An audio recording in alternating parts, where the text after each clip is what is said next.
Evelyn, her neck swathed in bandages, and her body caked in soot, broke free from the nurse's attempts to stop her, and stumbled out of the hospital. Her eyes brimming with disgust, she stared at a 5-carat diamond ring on her ring finger, then hurled it forcefully to the ground. Bracing herself against the biting wind, she made up her mind. Her old identity had long perished in that raging fire. The first thing I registered was the smell. Acrid, chemical, choking. It was the scent of my own life burning down. I gasped, my lungs seizing against the intrusion of oxygen.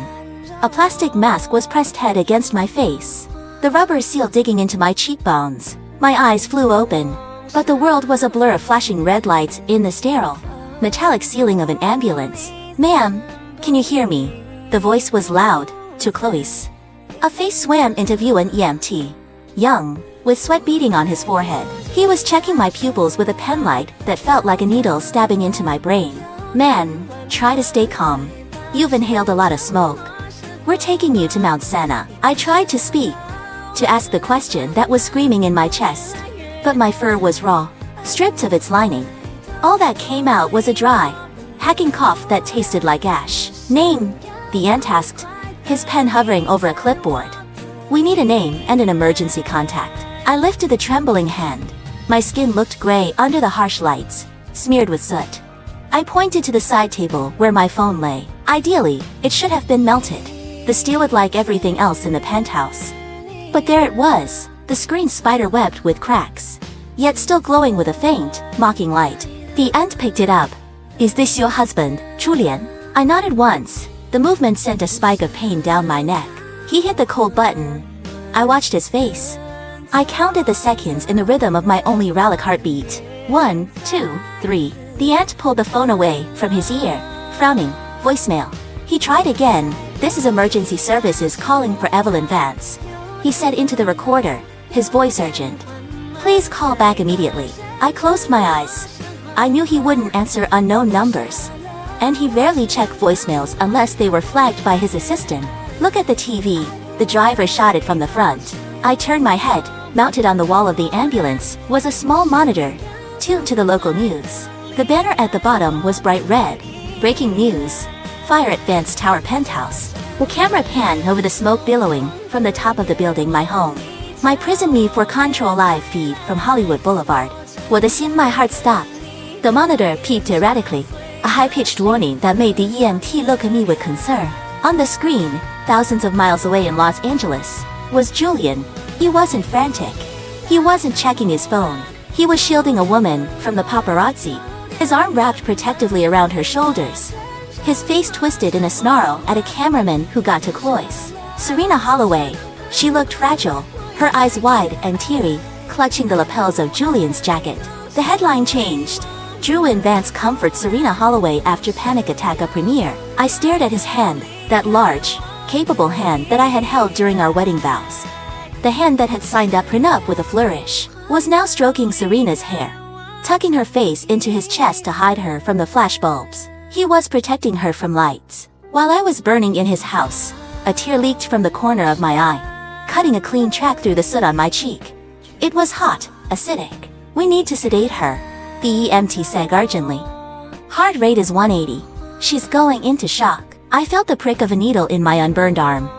The cold rush of the sedative moved up my veins, freezing the fire in my lungs. As the darkness crept in from the edges of my vision, the image of Julian holding Serena burned itself onto the back of my eyelids. 3 years.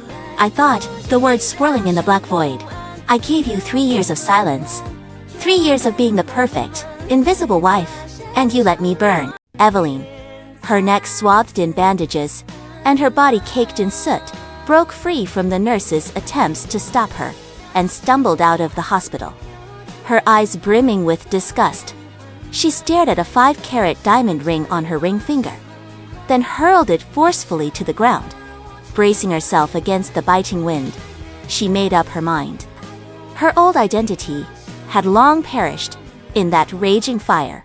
When I woke up, the silence was louder than the sirens. I was in a private room. The walls were a pale, offensive beige. Outside the window, the New York skyline was blending into a gray dawn. I was alone. No flowers. No husband pacing the floor. Just a rhythmic drip drip drip of the fall back. A nurse bustled in, checking a chart. She paused when she saw my eyes were open. There was a flicker of pity in her gaze, that specific, condescending pity reserved for women whose husbands are publicly humiliating them. Mrs. Vance, she said softly, you're awake. We treated the burns on your neck, arm, and leg. They're second degree, but they should heal with minimal scarring if you're careful. My husband, my voice was a whisper, sounding like dragging sandpaper over concrete. The nurse hesitated. She looked at the TV mounted on the wall, which was currently off, then back at me.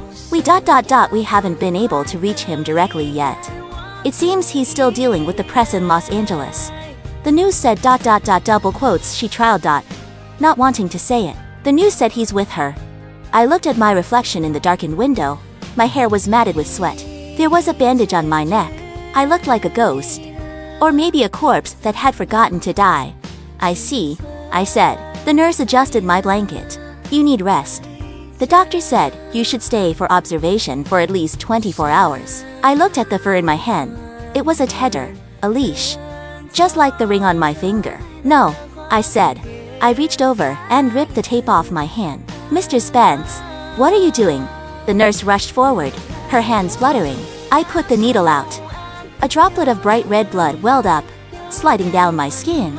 I didn't feel it. I didn't feel anything physical anymore. The fire had cauterized the nerve endings of my heart. I'm checking out, I said.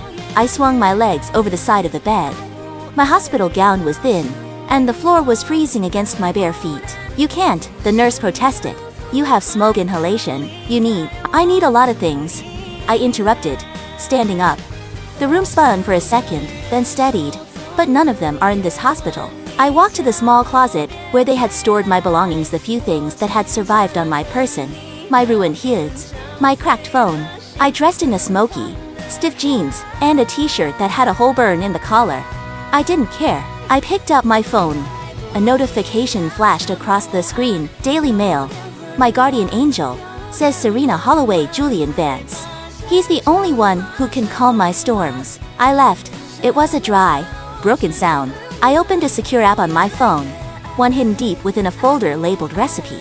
It required a fingerprint and a 20-character password. The screen loaded. Bank of the Cayman Islands, dollar account holder, the architect. Balance, $24,500,000. I stared at the number.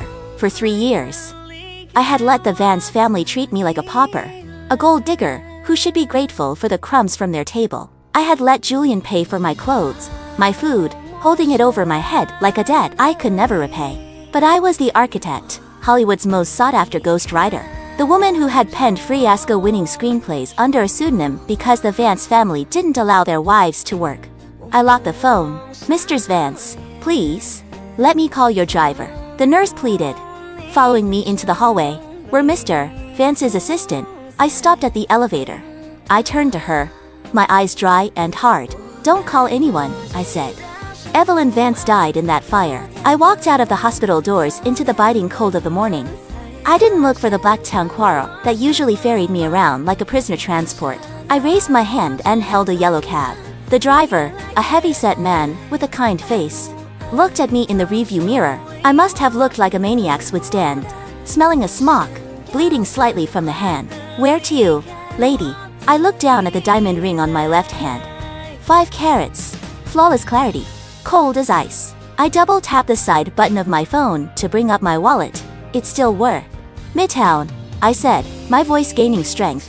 Stilling and hello firm. Evelyn, her neck swathed in bandages, and her body caked in soot, broke free from the nurse's attempts to stop her, and stumbled out of the hospital. Her eyes brimming with disgust. She stared at a 5-carat diamond ring on her ring finger, then hurled it forcefully to the ground, bracing herself against the vital reach. She made up her mind. Her old identity had long perished in that raging fire. The leather of the couch in Sarah Miller's office was cool against my skin, a stark contrast to the burning sensation that still throbbed beneath the bandages on my neck. Sarah sat opposite me, her usually immaculate bob slightly mussed, her knuckles white as she gripped the pen. He loved you, Sarah hissed, her voice trembling with a rage I was too exhausted to feel. The apartment was on fire. Evelyn, on fire. And he wasn't only playing knight in shining armor to that Sarah. He didn't know about the fire when the alarm first went off. I said, my voice flat. I wasn't defending him. I was just stating facts. Facts were all I had left. He knew when the news broke, Sarah countered, slamming the pen onto her glass desk. He knew when the EMT left that voicemail. It's been 12 hours. Evelyn, has he called? Has he even texted? He knew when the EMT left that voicemail. It's been 12 hours. Evelyn, has he called? Has he even texted? Sarah blinked, her anger posing for a moment with stunned silence. You mean it? Finally, you're actually going to do it. I want a clean break, I said, leaning forward.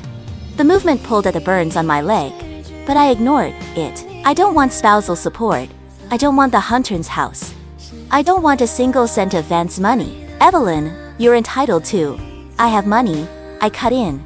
I unlocked my phone and slid it across the desk, showing her the architect account balance. Sarah looks at the screen, her eyes widening. She let out a low whistle. Okay, so the poor, hopeless trophy wife act is officially over. It was never an egg for me, Sarah. It was a cage, and I'm done being the bird. Also, I need a doctor, a discreet one. I walked out of Sanai against the vice. Sarah nodded immediately, reaching Varlin line. I'll call Dr. Evans. He does concierge visits. He could meet you at the apartment or a hotel to check those burns properly. Suddenly, the phone on the desk buzzed. A picture of Julian filled the cracked screen. Sarah reached for it, her face twisting, but I held up a hand. Put it on speaker. I tapped the green icon. Eveline, his voice was deep, familiar. It used to make my stomach flutter. Now, it just made my stomach churn. He sounded tired, irritated. Not worried. I'm here, I said. I saw the news, he said. Harrison tells me the paint house is a mess. Are you handling the insurance adjustments? I stared at the phone. Are you hanging the insurance? No, are you okay? No, did you get burned? I'm not at the apartment. Julian, well, go back. You need to oversee the cleanup. I can't deal with this right now. The press is swarming. Where are you? I asked, though I suspected the answer. I just landed at Teterboro, he said, the line slipping out smoothly. I'm heading to the Pierre. I can't come home with a paparazzi following me. And I need to get Suvina settled. She's shaken up. Then, faintly, in the background, a voice I knew better than my own nightmares. Julian. Baby, this hotel water pressure is awful. Can you call the front desk? The air in Sarah's office seemed to vanish. Sarah looked like she was about to vomit. He wasn't just landing. He was already at the hotel with her. Julian covered the receiver instantly. There was a muffled sound, a harsh whisper, and then he was back. I'm in a meeting, he lied, smoothly, effortlessly. I'll be home tonight to check on the damage. Don't be dramatic about the fire, Evelyn. It was just a kitchen accident, right? Harrison said the structure is fine. You always were careless with the stove. I felt a smile tug at the corner of my mouth. It was a terrifying feeling.